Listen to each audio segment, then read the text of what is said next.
What is no? What's memecoin? Yeah.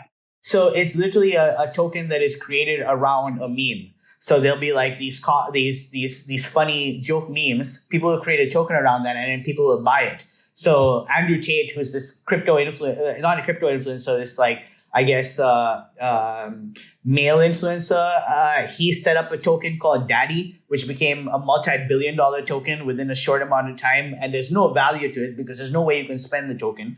And so these things will go up and then they'll go down shortly thereafter, right? And so people that are looking for really quick gains, essentially casino-like gains, will go in there, and then if they're in there at the wrong time, which is mostly everybody, because only a small amount of people are going to get rich, and those are the guys that are already connected with the project, you're not likely to be that person. So there's a lot of people that come into crypto from meme coins and then get completely wrecked. And then don't want to get involved in it anymore. Or that's the stuff that gets the publicity, right? But meanwhile, there's like a really strong industry that's slowly been building through the bear market to make sure that what they have as actual utility, actual use case, business use case, and those people don't get a lot of attention, right? So I guess the impression of crypto is sort of unfairly maligned because there's a negativity bias, right? So if you hear of like stories like these various meme coins that have crashed. I mean, Dogecoin is a meme coin.